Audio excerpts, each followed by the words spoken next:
Entonces, hay que prestar especial atención a esta clase que seguramente nos va a ser muy provechosa para todos porque es un tema bastante interesante. Bien, igualmente las recomendaciones, cualquier duda, cualquier consulta, levantar la manito, aperturar el micro para participar. Tratemos de, si no deseamos participar, mantener el micro apagado o mediante el chat, que yo lo estoy revisando constantemente. Bien, entonces no nos demoramos más. Vamos a compartir la pantalla. Por favor, me avisan si es que la pueden visualizar. ¿Sí se ve? Por favor, me confirman.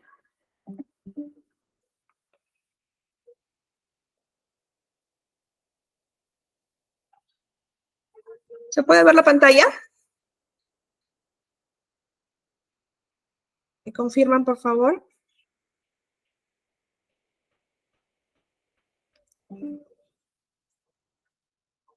Ya, perfecto. Gracias, Melissa. Bien, entonces iniciamos con nuestro tema de hoy, que es la atención del paciente politraumatizado, ¿no? ¿Qué es un paciente politraumatizado? Primero hay que tener clara esa definición. Aquí voy a llamar a un paciente politraumatizado.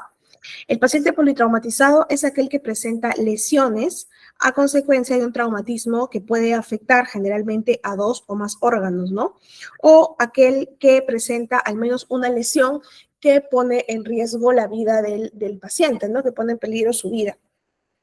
Hay mecanismos comunes que están asociados a los pacientes politraumatizados. Lo más común, los mecanismos más frecuentes de causa de ese tipo de pacientes es, por ejemplo, un peatón atropellado, ¿no? Que de acuerdo al mecanismo de la lesión, de acuerdo a la velocidad, al tipo de impacto que tienen estos pacientes, pueden haber ciertas lesiones.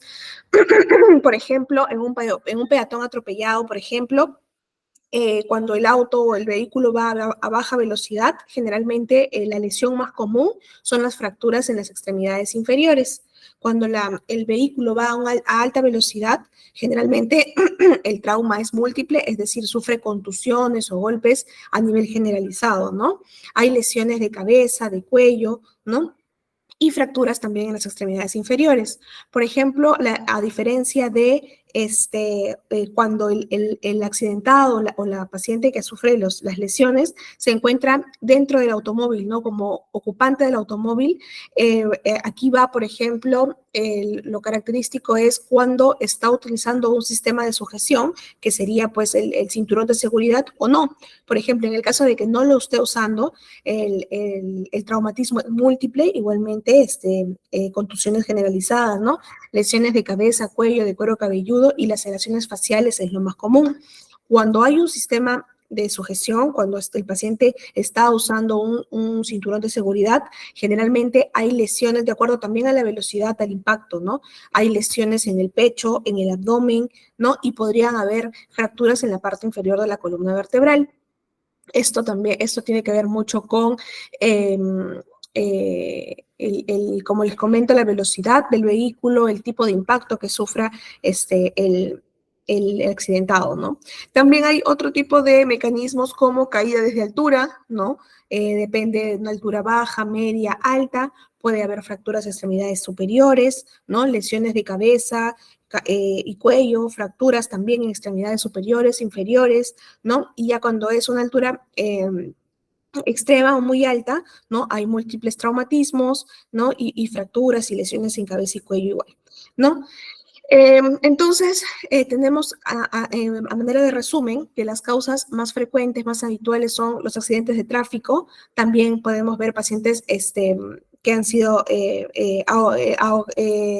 con riesgo de ahogamiento, con lesiones intencionadas, ¿no? Pacientes que se autolesionan también, incendios o caídas, ¿no? Son las causas más frecuentes. ¿Qué es lo que tenemos que hacer en un paciente politraumatizado? ¿Cuál es el manejo inicial? ¿Cómo tengo que evaluarlo yo? ¿Es diferente a un paciente que sufre simplemente una caída, ¿no? Una caída leve, ¿no? Es diferente. Eh, Recordando nuestra sesión de lo que son los protocolos y normas de actuación, aquí hay un protocolo, hay una norma que nos indica que la evaluación debe ser paso a paso. Bien, entonces el objetivo de esta evaluación, de este manejo inicial que debemos tener en este tipo de pacientes es básicamente la valoración rápida, ¿no?, de las funciones vitales. ¿Para qué? Para preservar la vida del paciente, es decir, si es que encuentro las funciones vitales estables, ¿no?, o ligeramente alteradas, pues preservar la vida del paciente. Y si, por ejemplo, yo puedo encontrar a un paciente que ha caído en paro cardiorrespiratorio, ¿no?, que no está respirando, que no tiene un pulso adecuado, su restitución, ¿no?, tratar de estabilizar las funciones vitales, ¿no? Esto es imprescindible, detectar precozmente estas situaciones que causan el compromiso de la vida inminente del paciente, ¿no? En este reconocimiento o esta evaluación primaria lo vamos a hacer paso a paso, ¿no? Y para esto se le ha asignado las 5 primeras letras del abecedario, A, B, C, D y E, ¿no? La parte A, la letra A nos habla de lo que es la vía aérea, ¿no? Lo que tenemos que hacer en la parte de la vía aérea, ¿no? Despejarla, tener un control de la vía aérea y un control de la columna cervical. Vamos a ver por qué. En la parte B nos habla de lo que es la ventilación, la respiración del paciente, ¿no? Aquí vamos a evaluar todo lo que tenga que ver con la parte pulmonar, ¿no? En el paso C nos habla atentamente de lo que es la parte circulatoria. Aquí vamos a hacer un control de hemorragias, un soporte circulatorio, por ejemplo, canalizar al paciente, si es que lo requiere, ¿no? Y, por ejemplo, evaluar fracturas, heridas, hemorragias que tenga el paciente, ¿no? En el paso D vamos a hacer un examen completo neurológico. ¿Para descartar qué? Para descartar que el paciente de repente no tenga un traumatismo encefalocraniano, ¿no? Que comprometa la parte neurológica del paciente. Lo que también queremos en estos pacientes no solamente es preservar la vida, sino también evitar secuelas en los pacientes. Bien. Y por último, la letra E, que es la exposición al paciente, es básicamente desnudar por completo al paciente para hacer una valoración completa, ¿bien? Y atender o revisar alguna letra de los pasos que nos hayamos saltado o que quedó incompleta de repente o que ha sufrido alguna alteración en el proceso, ¿no? Por ejemplo, en la parte C, de repente, no me di cuenta que había otro punto de hemorragia, otro punto de sangrado. Entonces, para eso sirve la exposición del paciente. Bien, nosotros al pasar de largo alguna letra, a veces vemos esto pasa en accidentes múltiples, ¿no? Generalmente cuando hay muchos accidentados en un accidente de tránsito, por ejemplo, en nuestro afán de repente de querer atender rápido y querer atender a todos, vemos a un paciente, por ejemplo, que está caminando o está conversando, está aparentemente estable, ¿no? Entonces, en nuestro afán de querer avanzar muy rápido en la evaluación, a veces obviamos o saltamos alguna letra, ¿no? El hacer esto, pasar de largo alguna letra, algún paso de esta evaluación inicial, es la causa más frecuente de mortalidad, ¿no?, en los pacientes con trauma, y es algo que es evitable, ¿no? Podemos evitar haciendo una evaluación, un manejo inicial completo, ¿no? Es por eso que hasta que no se haya concluido la realización o la resucitación inmediata de cada uno de los pasos, de cada una de las letras, no se debe pasar a la siguiente letra o a la siguiente fase. Bien, hay que tener eso en claro. Entonces, de manera específica hablamos de lo que es la vía aérea, el paso A, ¿no? La fase A. La vía aérea con control de columna vertebral. Dice, la vía aérea es la prioridad por excelencia en el manejo del politraumatizado, ¿no? Es por ello que exige el establecimiento o mantenimiento de la permeabilidad de la vía aérea. Aquí vamos a recordar esta maniobra que vimos en la parte de reanimación cardiopulmonar, ¿no? Del RCP. ¿No? Además, se debe tener presente que todo paciente que es politraumatizado o que ha sufrido un politraumatismo, ¿no?, tiene lesión de columna cervical mientras no se demuestre lo contrario. Nosotros debemos asumir, hacia el paciente esté caminando, hacia el paciente esté aparentemente estable, debemos asumir que hay una lesión de la columna vertebral, ¿no? Entonces, de esta manera hay que evitar, por ejemplo, hiperextender el cuello, hiperflexionar, rotar la cabeza, ¿no?, o rotar el cuello del paciente. Hay movimientos que pueden empeorar. De repente puede haber el paciente puede estar caminando, puede estar sentado, pero de repente hay un deslizamiento, una alteración en lo que es la ubicación de alguna vértebra cervical, de alguna vértebra dorsal, por ejemplo, que algún movimiento podría comprometer la columna, ¿no? La médula, perdón, y el paciente podría quedar con secuelas que son, que podrían ser evitables, ¿no? Entonces, hay que dar por hecho que el paciente tiene una lesión en la columna, a pesar de que no la tenga. Bien, eso ya lo descartaremos en un establecimiento de salud. Entonces, aquí para el manejo tenemos que clasificar a nuestros pacientes en dos: los pacientes que están conscientes y los pacientes que están inconscientes. Entonces, cuando yo me acerco a una escena donde hay un accidente masivo o un accidente de tránsito, por ejemplo, y yo encuentro a un paciente que está consciente, es decir, tiene una respuesta verbal espontánea, el paciente está respirando por sí solo, ¿no?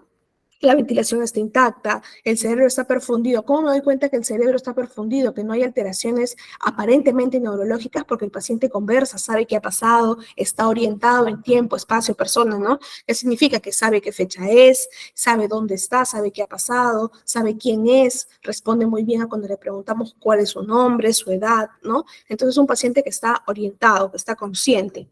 Aquí, ¿qué hacemos? Únicamente estabilizamos la columna cervical, ¿no? A través de un material que se llama el collarín cervical, ¿no? Inmovilizamos solamente la columna cervical. Entonces, así ya le damos estabilidad y nos aseguramos de que no va a sufrir ninguna lesión posterior, ¿no? En los pacientes que están inconscientes o que tienen una disminución del nivel de conciencia, aquí hay que hacer dos cosas. Primero, el paciente puede sufrir alguna inestabilidad de la vía aérea por dos razones. Como les mencioné en la sesión de reanimación cardiopulmonar, ¿cómo está? El paciente está inconsciente, hay una obstrucción natural de la vía aérea porque la lengua cae hacia atrás, ¿no? El paciente cuando sabemos que la lengua es un músculo, ¿no? Entonces, al estar inconsciente, no hay un control muscular, ¿no? Los nervios están hiper relajados, entonces la base de la lengua cae hacia la parte posterior y bloquea lo que es la vía aérea.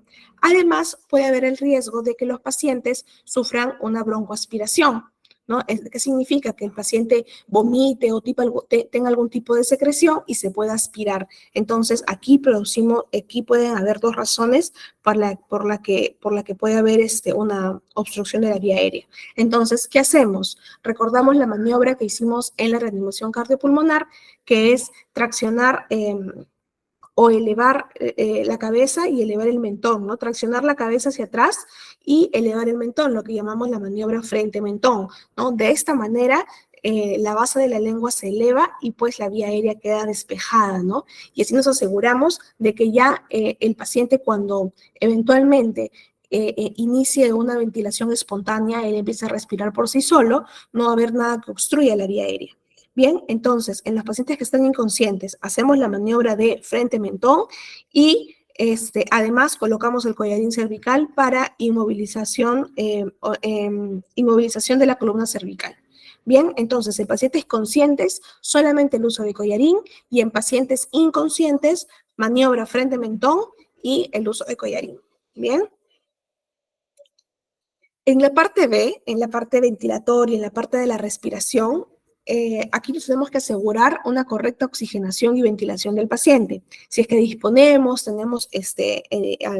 la mano, ¿no? Dentro de nuestro equipo médico, debemos administrar oxígeno, ¿no? En todo paciente que haya sufrido un politraumatismo grave, ¿no? En todo paciente que tenga compromiso de la parte respiratoria, de la parte ventilatoria, hay que administrar oxígeno, ¿no?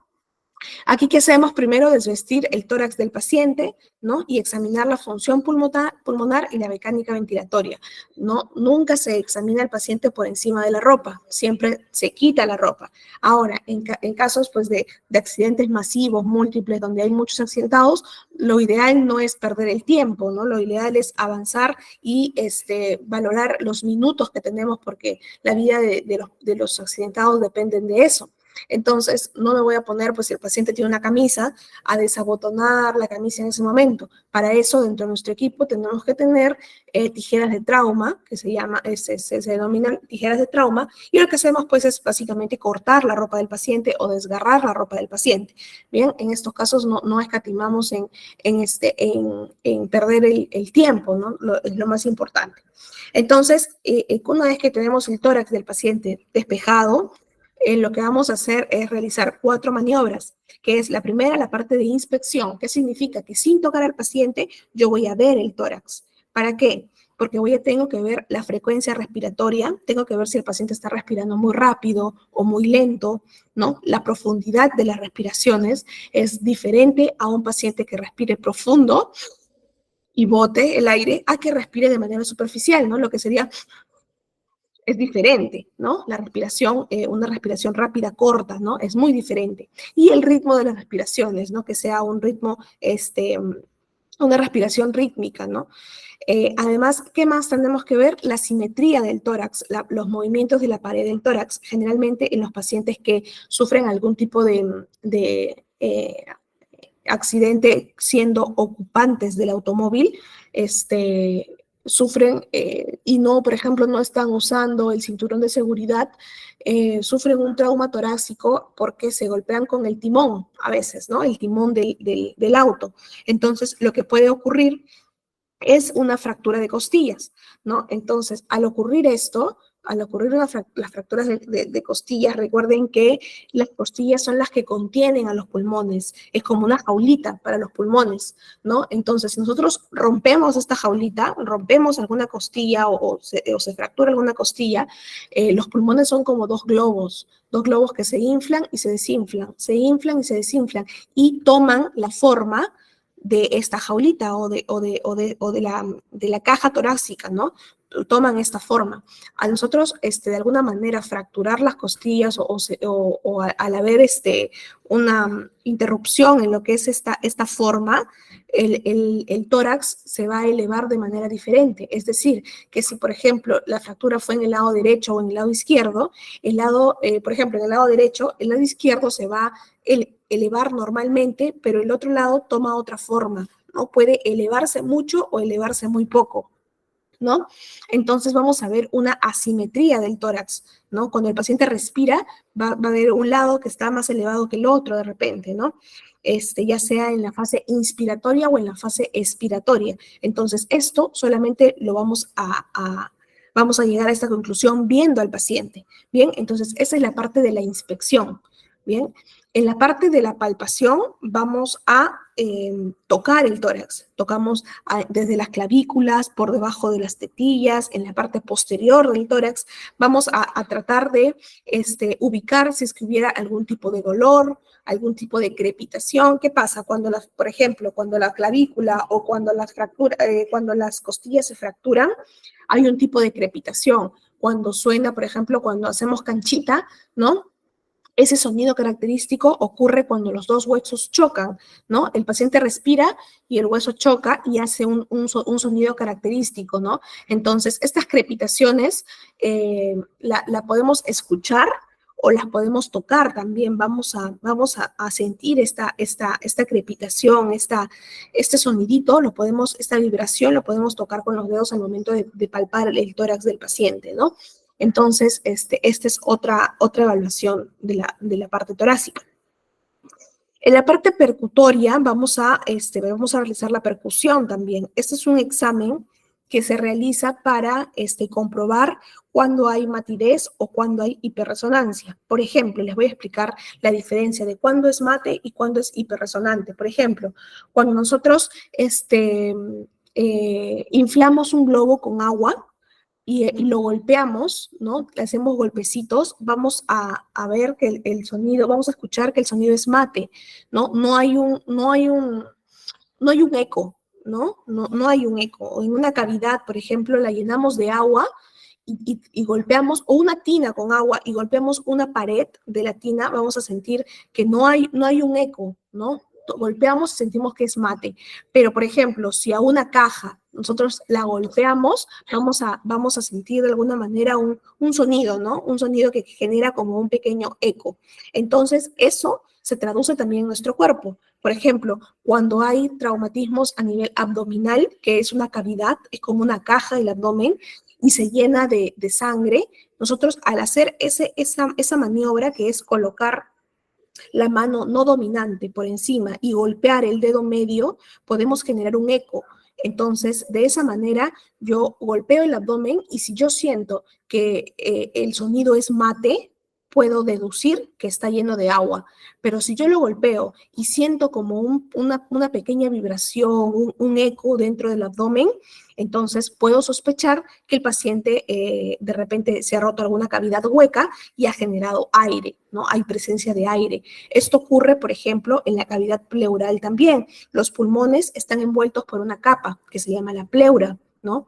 Entonces, esta pleura, si al momento al haber un trauma, se rompe y se llena de sangre, o también en pacientes, por ejemplo, que han sufrido algún tipo cuando se están ahogando, por ejemplo, se puede llenar de agua o de sangre, ¿no?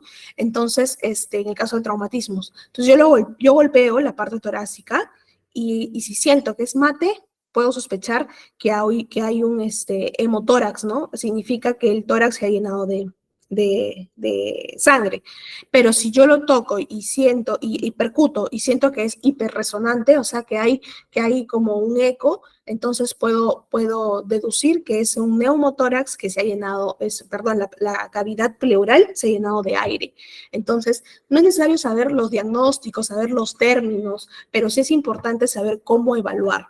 Bien, esto es importante. ¿Por qué? Porque si nosotros somos el equipo de primera respuesta ante un accidente, ¿no? Para brindar primeros auxilios, es importante que nosotros esperemos al equipo médico, a los paramédicos, que lleguen a la escena, ¿no? Y nosotros tenemos que, a manera de reducir el tiempo de acción, nosotros, luego indicarle al personal qué es lo que hemos encontrado, ¿no? Para que ellos puedan, iniciar su acción como personal de salud, como personal médico, ¿no? Entonces, es importante este examen, adelantarnos con estos exámenes o esta evaluación para poder reportar luego al personal que llega, ¿no? Y por último, si tenemos en la mano pues un estetoscopio, podemos auscultar al paciente, ¿no? Evaluamos campos pulmonares y ruidos cardíacos también, ¿no? Entonces, colocamos el estetoscopio no solamente en la parte cardíaca, sino también en los campos pulmonares, tanto de la parte el tórax anterior, es decir, en el pecho, como en el tórax posterior, que es la espalda, ¿no? ¿Hay alguna pregunta hasta aquí? En la parte de la vía aérea y en la parte ventilatoria.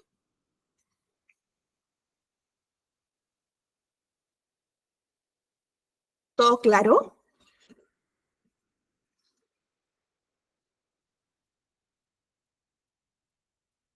Bien, si no hay ninguna pregunta, entonces continuamos. Pasamos a la fase C. La fase C es la parte circulatoria. Aquí va a haber un control de hemorragias y un soporte circulatorio, ¿no? ¿Cuál es el objetivo de esta fase? Es conseguir una adecuada perfusión de todos los tejidos y evitar complicaciones potenciales asociadas generalmente a la pérdida sanguínea, ¿no? La perfusión, no recuerdo si lo mencioné en sesiones anteriores, pero la perfusión es básicamente que los órganos y los tejidos no se queden sin una sangre oxigenada, sin oxígeno, que le llegue una sangre adecuada, rica en oxígeno, a todo el tejido, sobre todo a los órganos vitales. En este caso sería el cerebro, ¿no? Los riñones, por ejemplo. Entonces son órganos que son importantes que nunca se queden sin una adecuada perfusión. Bien, entonces, Primero lo que vamos a hacer en esta fase es comprobar el pulso del paciente y descartar pues, que el paciente no se encuentre en un paro cardiorrespiratorio, ¿no? Entonces, como lo vimos en la parte de RCP, evaluar los pulsos. Generalmente en los pacientes que han sufrido pues, un traumatismo grande, un politraumatismo, no evaluamos los pulsos periféricos, es decir, no vemos el pulso radial, a no ser que sea para evaluar la extremidad, no lo vamos a ver más adelante. Pero para ver si el paciente está con vida, si el paciente tiene pulso, lo que hacemos es tocar directamente el pulso carotidio. ¿Por qué el pulso carotidio? Es el que está debajo del ángulo del mentón, ¿no? ¿Por qué tocamos el pulso carotidio? Porque la carótida es una arteria grande, es una arteria que late fuerte cuando pasa tiene un pulso, tiene una pulsación bastante fuerte.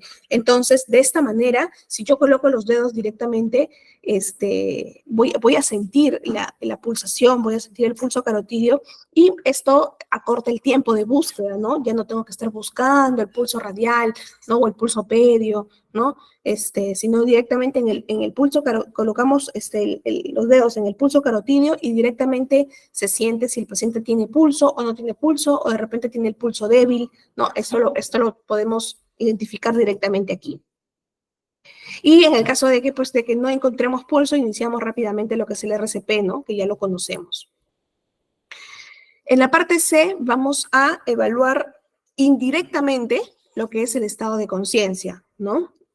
Vamos a ir preguntándole de repente al paciente dónde le duele, dónde está sangrando, qué pasó, ¿no? Entonces, indirectamente vamos evaluando el estado de conciencia.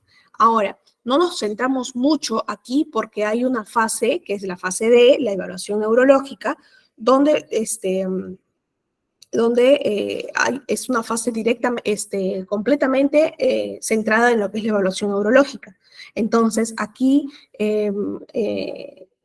solamente hacemos preguntas generales al paciente para saber si es que hay un estado, se mantiene el estado de conciencia, ¿no? Recuerden que al inicio yo evalué al paciente para ver si es que requería una maniobra de una tracción, ¿no? Para despejar la vía aérea, ¿no? Entonces, el estado del paciente no va a ser siempre lineal. El paciente puede estar muy bien y a lo largo de que yo lo voy evaluando puede empeorar, ¿no?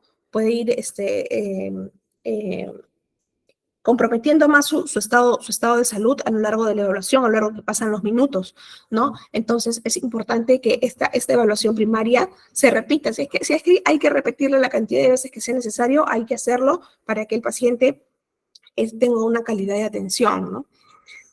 Luego valoramos la perfusión del paciente. Aquí ya vamos a ver los pulsos periféricos, que como les mencionaba, por ejemplo, hay varios pulsos, no solamente el pulso radial que conocemos, que es el que está sobre el dedo pulgar, ¿no? En la muñeca. Por ejemplo, hay un pulso popliteo, que lo encontramos en la fosa poplitea, que está detrás de la rodilla, ¿no? Ahí también hay un pulso. El pulso pedio o pedioso, que lo encontramos en el pie, ¿no? El pulso braquial, que lo encontramos en el brazo, o el pulso tibial, ¿no? Que lo encontramos en la fosa tibial, que está también a nivel del tobillo, ¿no? Entonces, por donde pasan las arterias más importantes o que generan una mayor pulsación palpable, ahí podemos tocar, evaluar el pulso periférico, ¿no? Evaluamos el relleno capilar también, para los que se acuerdan, el relleno capilar es pulsar, realizar una ligera presión sobre el lecho ungueal, que es sobre una uña, ¿no? Hasta que se vuelva ligeramente blanco, hasta que pierda la circulación por unos segundos, y luego al momento de soltar, la sangre es el tiempo que la sangre regresa al tejido y adopta nuevamente la coloración rosada que tenemos en las uñas, ¿no? Entonces, a este tiempo de retorno arterial, a este retorno de sangre, le denominamos relleno capilar. Entonces, esto lo evaluamos para ver si es que hay algún compromiso circulatorio, ¿no? Evaluamos también condiciones de la piel, como la temperatura, el color, por ejemplo, en pacientes que han sufrido pues, traumatismos en los miembros inferiores. A veces cuando hay un compromiso circulatorio, una pierna, por ejemplo, está normal, del color normal de la piel, pero la otra, por ejemplo, se va edematizando o se va hinchando y va adoptando, por ejemplo, una coloración cianótica o una coloración rojiza, caliente, ¿no? Que puede ser pues por un compromiso en la circulación, en la perfusión de la pierna, ¿no? Entonces, tenemos siempre que ir comparando. Las piernas están del mismo tamaño, del mismo color, ¿no? Así evalúo las condiciones de la piel, ¿no? Eh, Estimamos también la presión arterial del paciente para descartar que no esté cayendo en un shock de repente. Y la identificación de los puntos sangrantes. Aquí vamos a hacer un manejo de lesiones, un control de la hemorragia. Bien, entonces vamos a ver lesión a lesión lo que podemos encontrar en este tipo de pacientes politraumatizados, ¿no? Primero está el manejo de heridas, por ejemplo. Las heridas son todas las rupturas de la piel o de las mucosas que con frecuencia producen una pérdida de tejido y sangre a consecuencia de un traumatismo. Hay diferentes tipos de heridas, por ejemplo, una herida de amputación, ¿no? Cuando hay una pérdida total de un segmento del cuerpo, ¿no? Abulsión, que significa una herida donde hay un levantamiento del tejido, ¿no? Una lesión por aplastamiento, puede ser una herida punzante, una herida por abrasión, que es una herida tipo quemadura, ¿no? Y una laceración que vendría a ser una herida por corte, básicamente, ¿no? Entonces hay diferentes tipos de heridas que podemos encontrar. En cualquier caso de estas heridas, ¿qué hacemos? Primero, aplicamos presión directa sobre la herida con un apósito. Un apósito puede ser una venda, de acuerdo al material que tengamos en nuestro botiquín, ¿no? Una gasa, puede ser un pedazo de tela que esté estéril o que esté limpia, no, lo que tengamos, el recurso que tengamos a la mano, ¿no? Pero aplicamos presión directa, ¿no? Colocamos la cantidad de apósitos que sea necesario, de gasas que sea necesario, y una vez que hemos realizado lo que es la presión directa, lo que realizamos es un vendaje compresivo, que significa, lo ideal es mantener la presión en la herida, ¿no? Para que no continúe el sangrado, no continúe la hemorragia.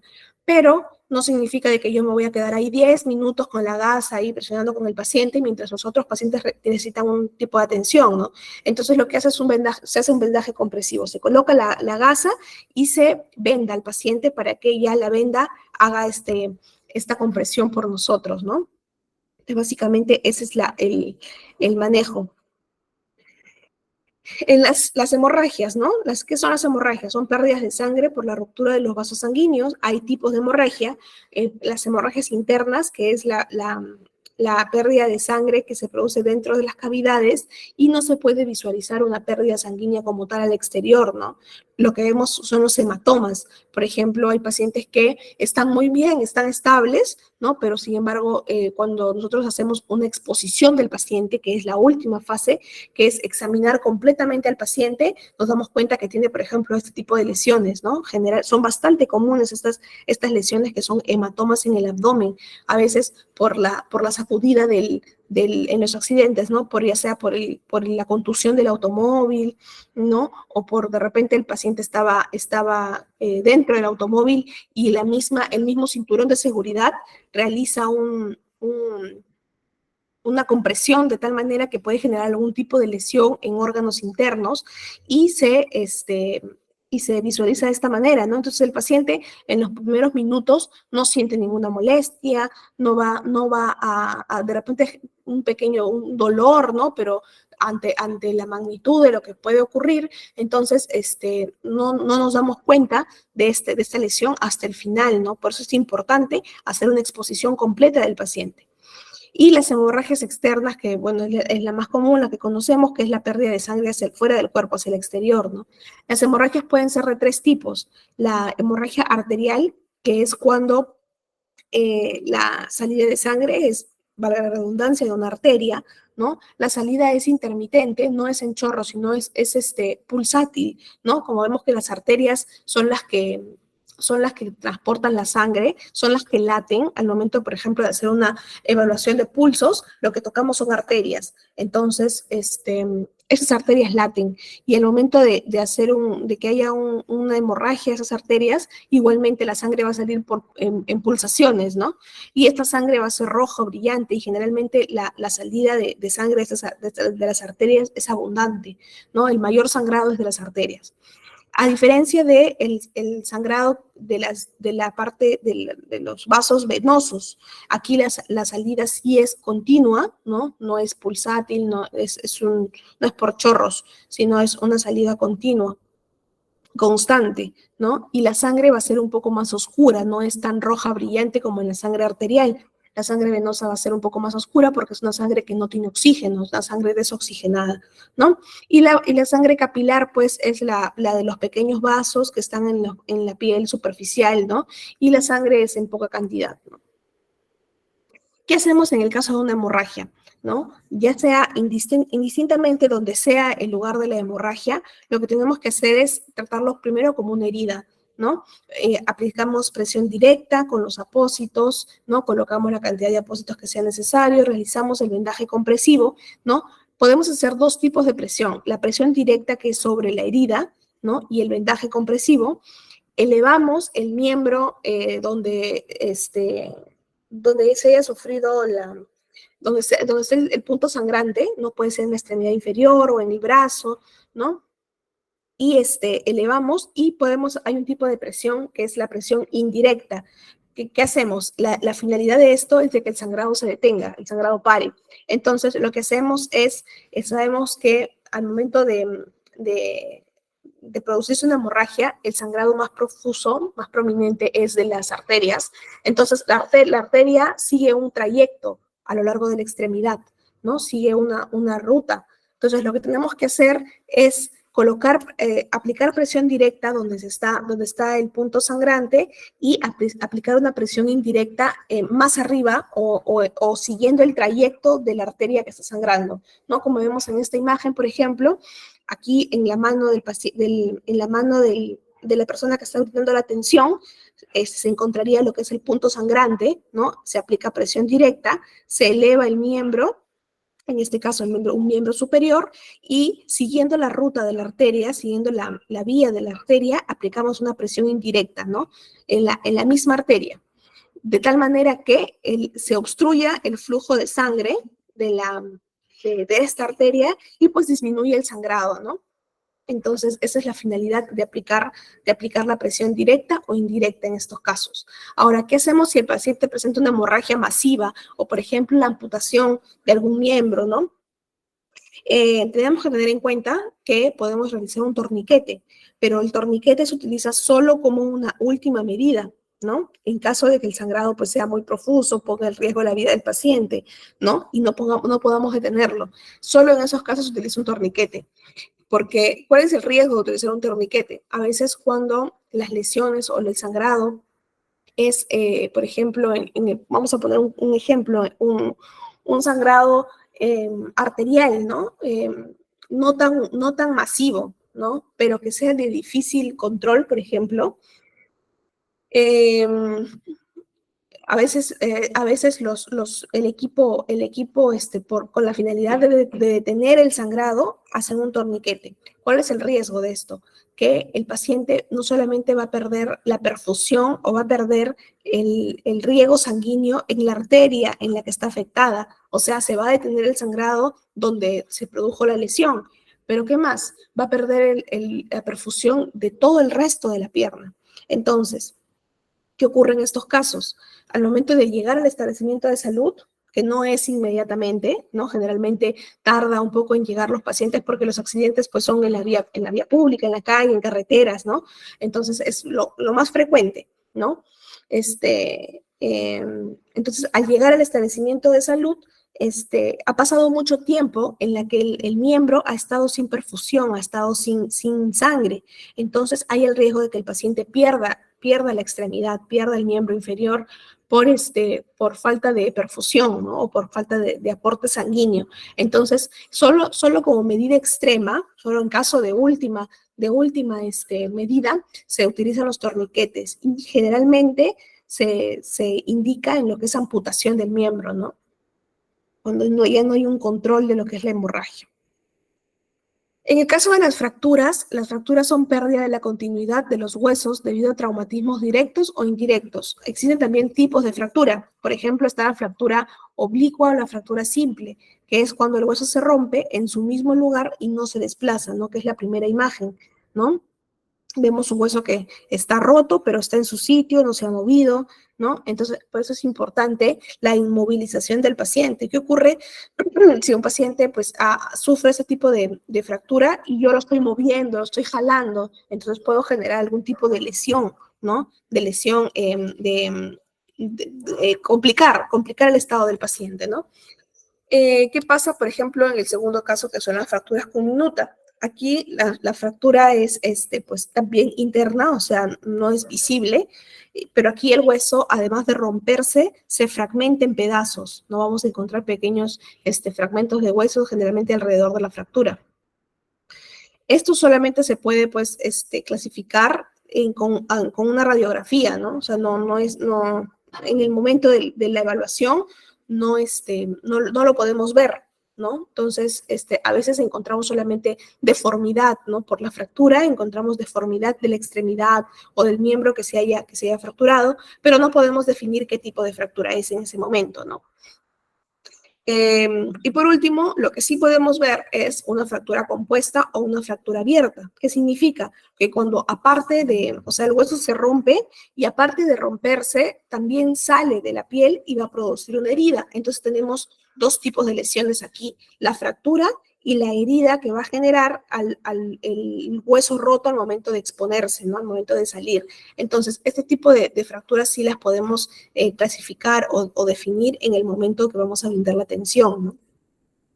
¿Qué hacemos? ¿Qué hacemos en el caso de que haya una fractura? ¿Cómo inmovilizo, ¿no? La parte que está fracturada?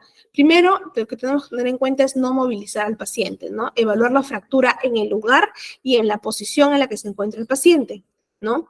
Inmovilizar la extremidad lesionada mediante el uso de férulas y de vendas, ¿no?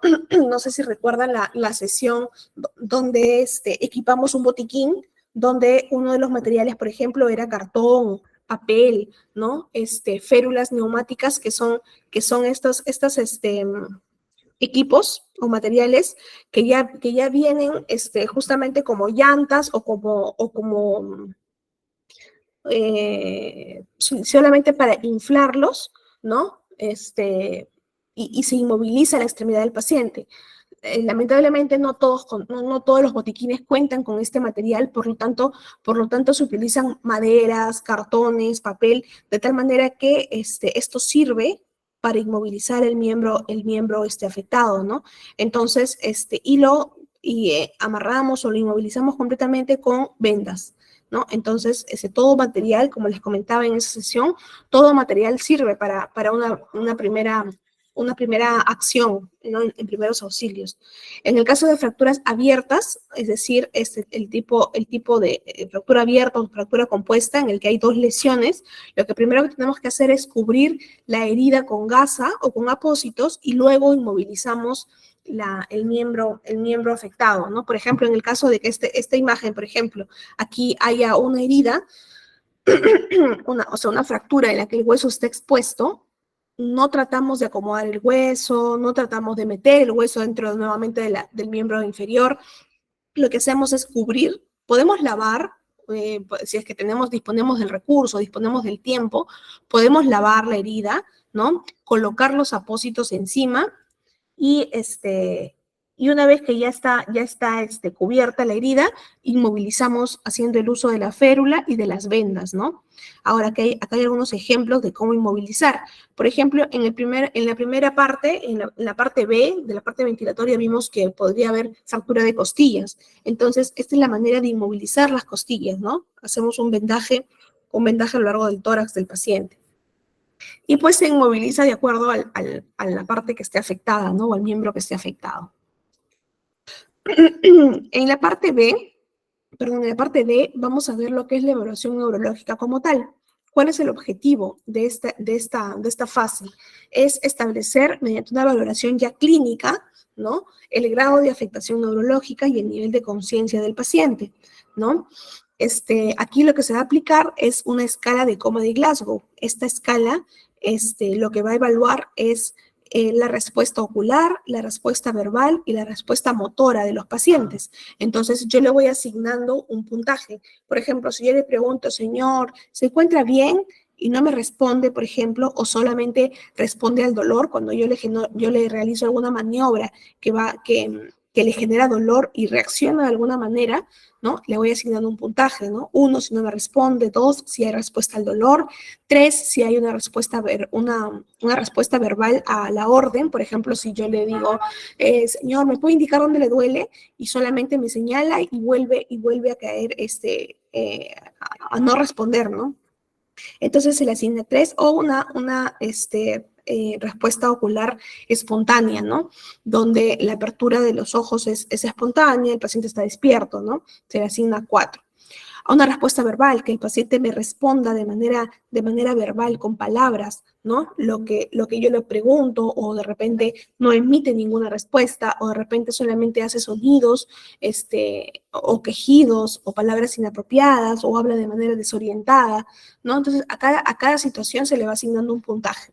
Igualmente con la respuesta motora, si el paciente está simplemente tendido, ¿no? Inconsciente, y no hay ninguna respuesta motora de los músculos, se le asigna un puntaje. Igualmente, si es que localiza el dolor, yo le puedo decir, movilice aquí, mueve el brazo, doble la pierna, y él lo hace, ¿no? Entonces, igual se le asigna un puntaje.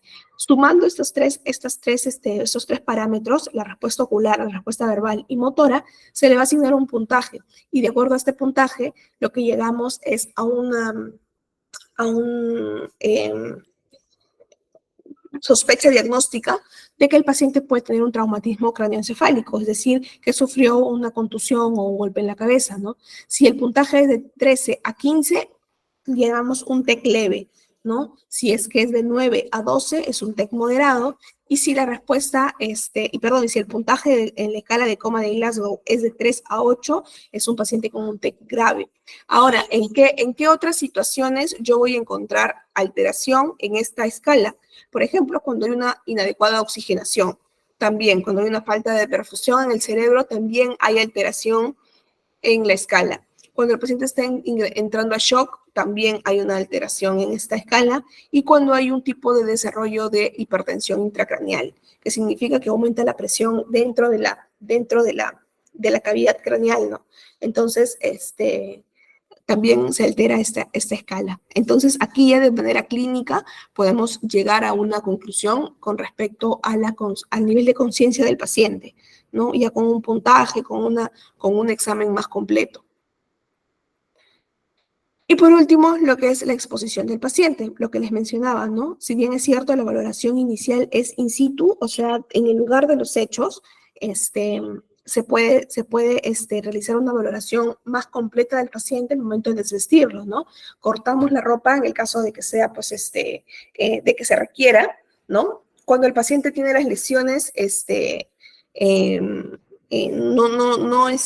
no vemos solamente voy a cortar aquí, ¿no? Solamente donde está la herida, ¿no? Se corta todo completamente también para ir en cada fase evaluando, ¿no? Entonces, se desnuda completamente para facilitar el examen completo que se va a realizar en el interior de la unidad de traslado. Bien, es importante que cuando llegue la ambulancia, al momento a la escena de los hechos, yo pueda al momento de trasladar al paciente, realizar dentro de la unidad esta evaluación. ¿Por qué? Porque aquí también hay un riesgo. Uno de los riesgos de que el paciente ingrese a shock es la hipotermia. El paciente pierde muy rápido. En el momento, si es que el paciente está sangrando, sobre todo, el paciente sangra y pierde calor corporal. Entonces, el paciente puede ingresar a hipotermia y eso también es una causa potencial de muerte en los pacientes con trauma. Entonces, lo que hacemos es desvestir completamente al paciente utilizando las tijeras de trauma o la tijera de ropa, ¿no? Para ahorrar tiempo. Mantenemos al paciente en el interior de la unidad de traslado con una temperatura adecuada para evitar la hipotermia, ¿no? Hay unas mantas que se llaman las mantas térmicas, que lo que hacen es evitar la pérdida de calor, ¿no? Entonces, si es que tenemos de este recurso, podemos utilizarlo envolviendo al paciente en estas mantas, o también lo que podemos hacer es administrar soluciones intravenosas tibias, ¿no? Generalmente en las ambulancias ambulancias para trauma, están equipadas con un equipo que mantiene las soluciones en una temperatura adecuada, ¿no? Porque no es calentarlas manualmente, ¿no? Sino es una temperatura adecuada que no genere lesiones al momento de colocarlos vía endovenosa. Entonces, es importante tener en cuenta cómo se realiza esta evaluación final también. ¿Y cómo se realiza la movilización del paciente politraumatizado? ¿No? Generalmente el paciente debe movilizarse en bloque. Hay un recurso, hay un material que es la camilla, ¿no? Que permite que podamos mover al paciente de esta manera, ¿no? Generalmente es teniendo control o haciendo un soporte, ¿no? En la parte superior, que es control de la columna cervical, control de la columna dorsal y en los miembros inferiores, ¿no? Entonces, colocamos al paciente en la camilla y lo amarramos porque tiene un tiraje, tiene unas correas, ¿no? Para evitar que el paciente, pues, sufra más lesiones en el traslado, ¿no? O también lo que podemos hacer, si es que no tenemos este recurso, ¿no? Para llevar al paciente hacia la unidad de traslado, lo que podemos hacer es cargarlo de esta manera, ¿no? Y siempre teniendo en cuenta el control de la columna, o sea, tiene que haber alguien en la parte superior, en la parte media, para tener un control de lo que es la parte dorsal y lumbar, y los miembros inferiores, ¿no? Entonces cargamos al paciente de esta manera y nos aseguramos de que sea una movilización, una inmovilización en bloque, así se le llama. Bien, entonces hemos finalizado la parte teórica de lo que sería la atención del paciente politraumatizado. ¿Hay alguna pregunta, alguna duda? Porque vamos a pasar a la parte práctica. Sí me gustaría que todos participemos, como hemos venido haciéndolo, ¿no? A lo largo de las sesiones.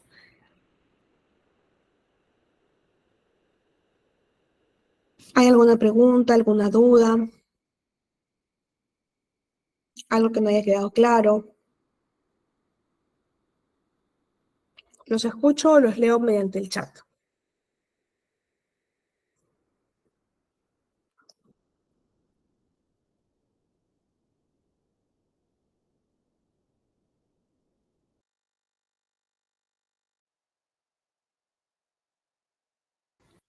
¿Todo está claro?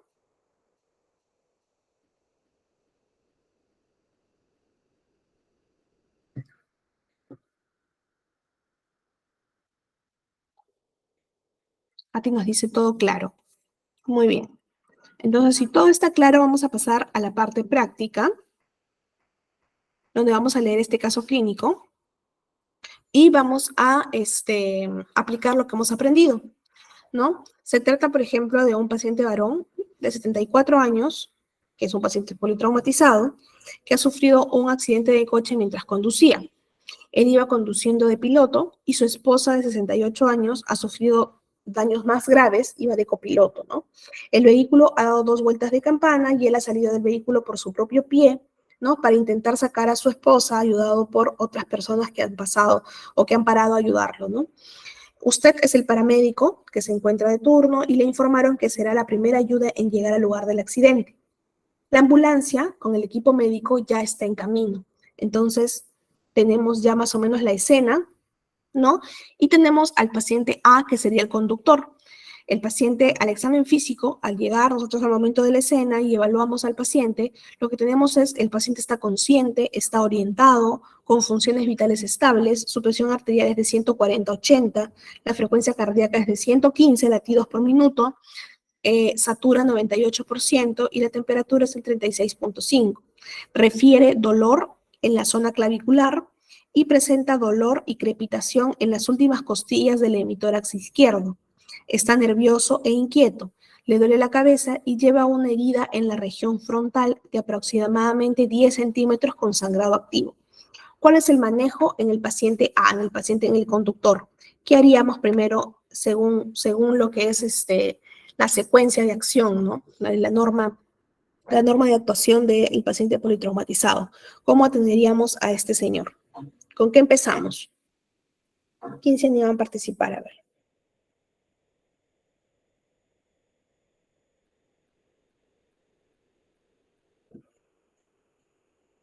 ¿Alguien? A través del chat o activando su micrófono.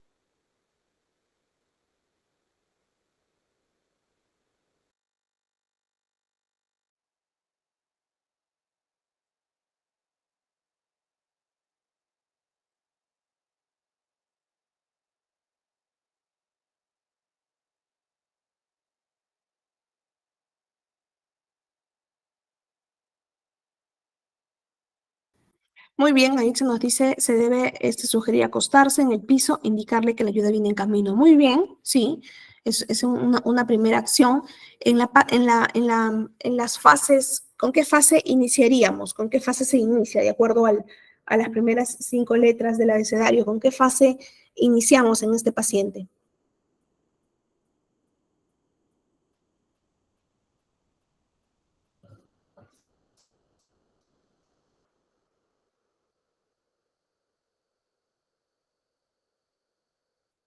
Bien, es una medida que tenemos que hacer, pero recuerden que ahí se nos dice controlar la hemorragia de la herida. Sí, es algo que tenemos que hacer, pero recuerden que todo es de manera ordenada, ¿no?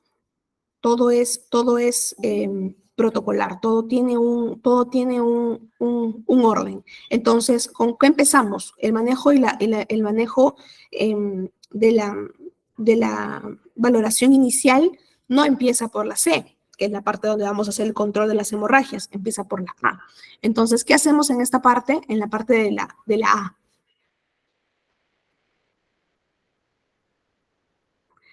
Judith nos dice realizar la inmovilización del tórax. Es la inmovilización de la columna cervical. Muy bien.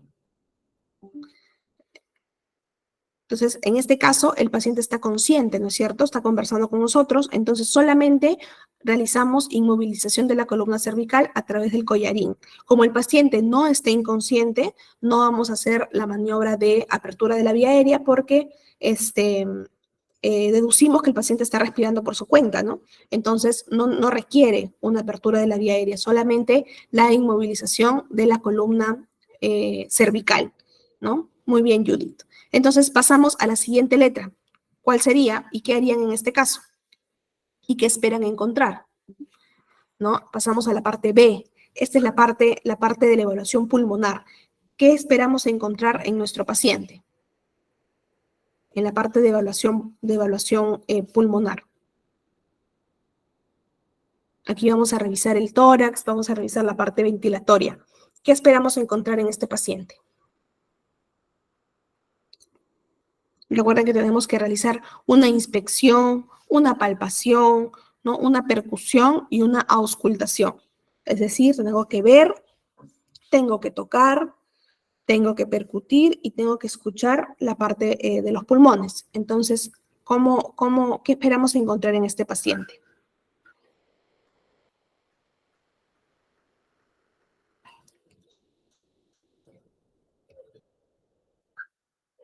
¿Alguna idea? A ver, vamos paso a paso. En la parte B, lo ideal sería percusión y palpación. Tenemos que hacerlo todo, Aitza, todo. No dejamos, no escogemos qué hacer, lo hacemos todo. En la parte de la inspección, esperamos encontrar algo, o sea, el paciente estará eh, respirando simétricamente.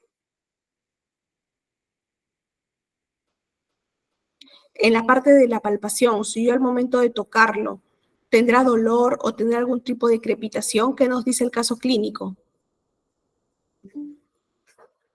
¿Qué nos dice el caso clínico? Él nos dice dolor en la zona clavicular y presenta dolor y crepitación en las últimas costillas del hemitórax izquierdo.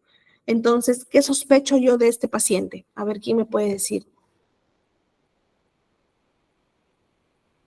Es decir, yo al momento de verlo, veo de repente que hay una posible fractura. Muy bien, Aitza. ¿Fractura de qué? Hay que dar el nombre completo siempre de todo. De costillas, muy bien. Entonces puede ser, ¿no? Puede ser que haya una fractura de costillas, además tiene dolor en la zona clavicular, puede ser que haya una fractura de clavícula también. Entonces, esto, ¿cómo lo voy a ver? ¿Cómo lo voy a evaluar? Si por ejemplo, Aitza nos decía solamente percutir y solamente palpar.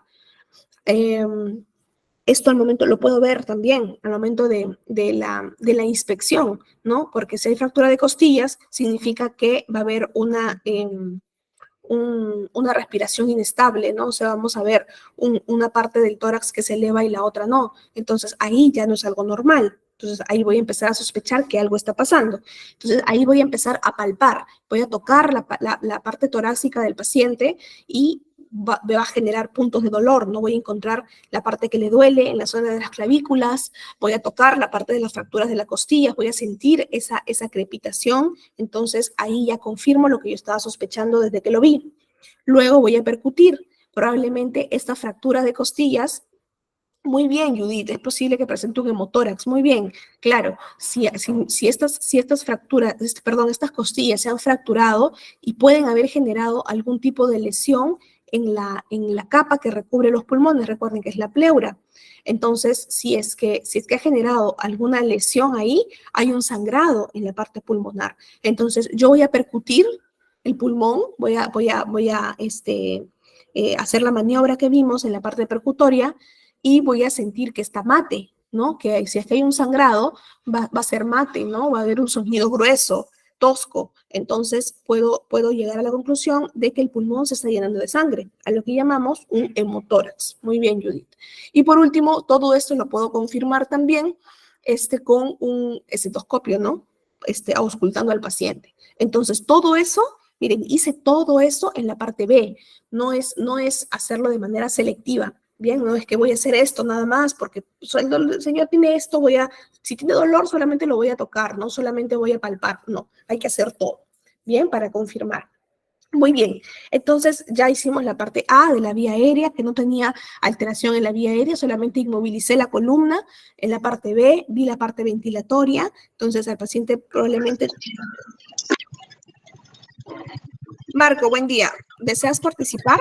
Tu micrófono está activo.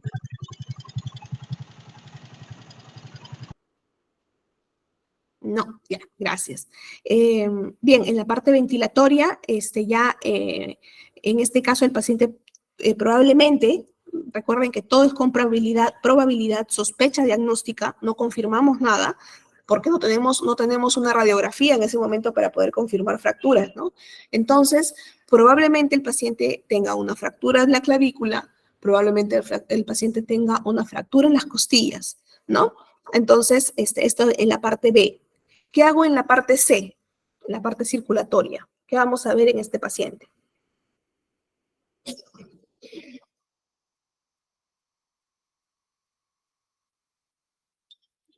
¿Qué vemos y qué hacemos? Judy nos dice control de la herida producido en la parte frontal de la cabeza. Muy bien, ahí hacemos un control de sangrado, ¿no? ¿Cómo harías el control de sangrado, Judith? Si es una herida, ¿cómo la manejas? ¿O cómo lo harías tú?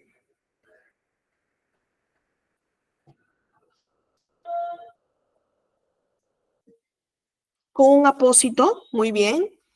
Le colocas un apósito. ¿Haces o no haces vendaje compresivo? Ahí se nos dice control de la hemorragia de la herida, limpiar y tapar la herida, dependiendo del sangrado. Muy bien, dependiendo del sangrado. Lo ideal es de que hagamos un vendaje compresivo para evitar tener el apósito mucho tiempo en la herida, ¿no? Entonces, si el paciente está consciente, le podemos decir, señor, agarre ahí, toque ahí, mantenga el apósito ahí, ¿no? Pero consideremos pues que es un paciente que ha sufrido un accidente, ¿no? Es un paciente que está bajo muchos niveles de estrés, ¿no? Después del accidente, probablemente tenga las manos sucias, ¿no? Se puede contaminar la herida. Entonces tratamos de que el paciente intervenga lo menos posible en estos casos. Entonces lo que hacemos es, muy bien Judith, el vendaje compresivo. Bien. Entonces, ya controlamos el sangrado y realizamos la evaluación, ¿no? de la herida, la lavamos si es que tenemos el material y si no, simplemente detenemos el sangrado con los apósitos y el vendaje compresivo. Eso es en la parte C. Muy bien, ¿hay algo más que hacerle en la parte de circulación o ya no? ¿Qué opinan?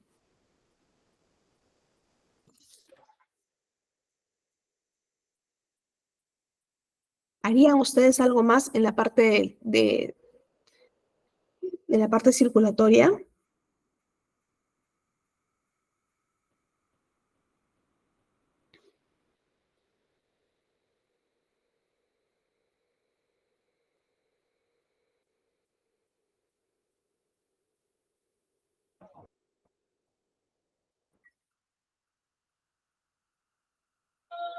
Al parecer, en el caso clínico, no nos dice que tenga otro tipo de lesión que esté sangrando, ¿no? Entonces, si no nos dice nada en el caso clínico, debemos dar por hecho de que solamente tiene una herida con sangrado activo que ya la atendimos, que ya hicimos el control. Muy bien. Entonces, si ya pasamos la parte C, pasamos a la parte D, que sería la evaluación neurológica. En este caso, ¿ustedes consideran que se debe hacer o ya no se debe hacer la parte D? La parte de evaluación neurológica, ¿qué opinan? ¿Se debe hacer o ya no?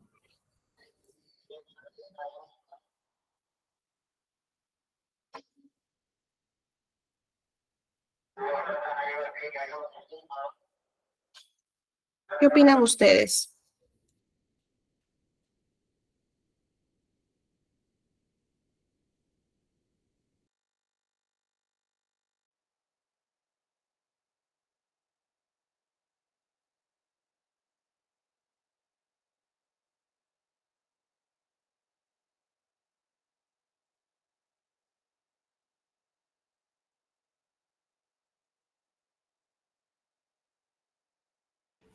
Muy bien, Aitza. Sí debe hacerse correctamente. Debe hacerse a medida que vamos atendiendo para saber si está orientado en tiempo, espacio y persona. Muy bien. Sí, no hay que saltarnos. Bien, nosotros, el caso clínico nos dice que el paciente está consciente y está orientado, pero no debemos darlo por hecho. Recuerden que no nos saltamos ninguna fase. A pesar de que el paciente nos esté conversando, nos esté eh, eh, diciendo o aparentemente esté orientado para nosotros, igual hay que hacer la evaluación clínica, es decir, igual aplicamos la escala de coma de Glasgow. Entonces, no nos saltamos ninguna fase. ¿Bien? Muy bien, Aitza. Entonces, en esta parte, al parecer, no habrá ningún hallazgo, ¿no? Porque el paciente, pues, está consciente, está orientado, probablemente haya sufrido una contusión, un golpe en la cabeza, pero probablemente sea leve, ¿no? No vamos a encontrar un mayor hallazgo significativo en la parte neurológica.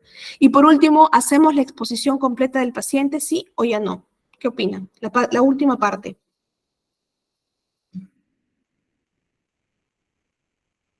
¿Creen que será necesario hacer una revisión final del paciente, una exposición completa?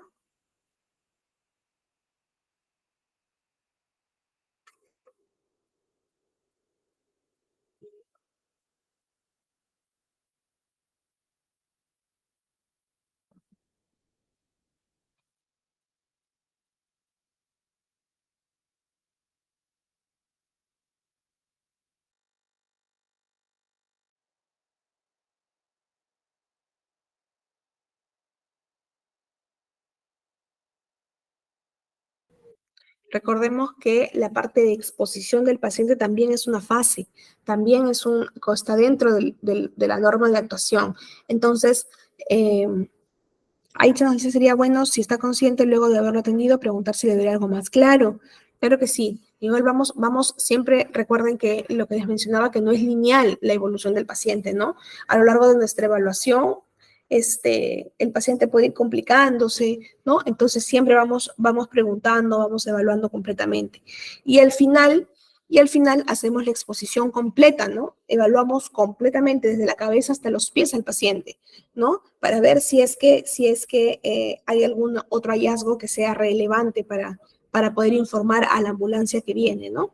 Bien, entonces al parecer ya hicimos la secuencia A, B, C, D y E con este paciente. Entonces al parecer ya ahí culminamos con este paciente. Pasamos al siguiente paciente que sería el copiloto, en este caso su esposa, ¿no? En este caso la paciente está inconsciente, tiene pulsos periféricos, tiene una escala de Glasgow de 5 puntos, ¿no? La presión arterial está, está en 180, la frecuencia cardíaca en 130 latidos por minuto, satura 95, una temperatura de 36,5. Aquí la paciente presenta fractura compuesta de fémur en la pierna derecha y presenta múltiples heridas con sangrado activo en cabeza, cara y brazos. ¿Cuál es el manejo con esta paciente? Recuerden que esta es la paciente eh, que sufrió más daños más graves, ¿no? Nos dice. ¿Cuál sería nuestro protocolo con esta paciente? Tenemos que igualmente empezar desde la parte A. En la parte de la vía aérea, ¿qué hacemos con esta paciente?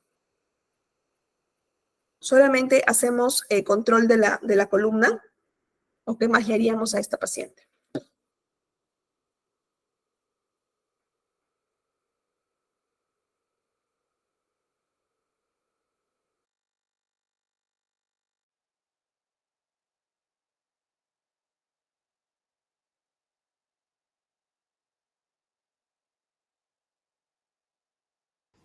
Muy bien, Aisa, la vía aérea despejada, ¿no? Hacemos la maniobra de frente-mentón, ¿no? Para despejar la vía aérea porque es una paciente que está inconsciente.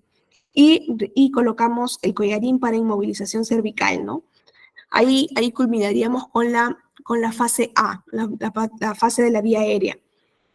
En este caso, en la fase B, en la fase ventilatoria de la mecánica pulmonar, de la parte ventilatoria de la paciente, ¿habría algún hallazgo? Según lo que nos dice el caso clínico, ¿encontraríamos algo en esta paciente en la parte B?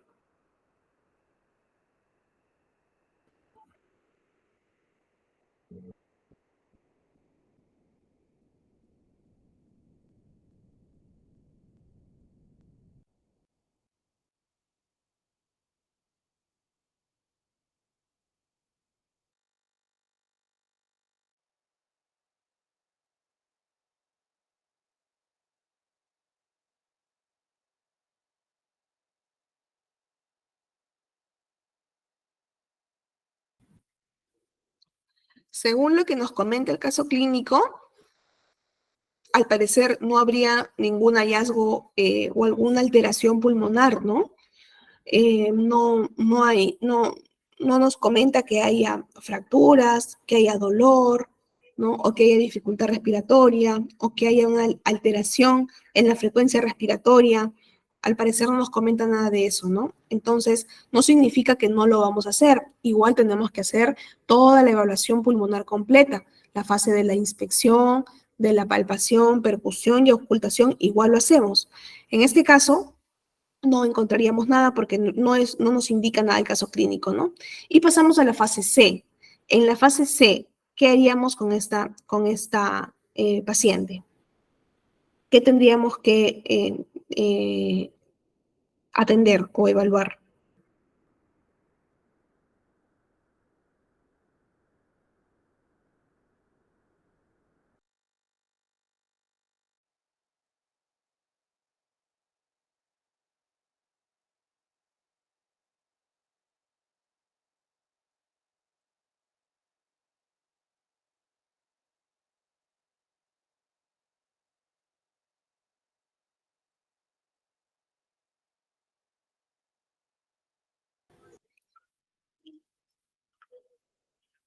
Judith nos dice control de heridas y sangrado en la cabeza y realizar apósito y vendaje. Muy bien, ¿no? Aquí la paciente tiene las múltiples heridas, tanto en la cabeza, cara y brazos. Mm,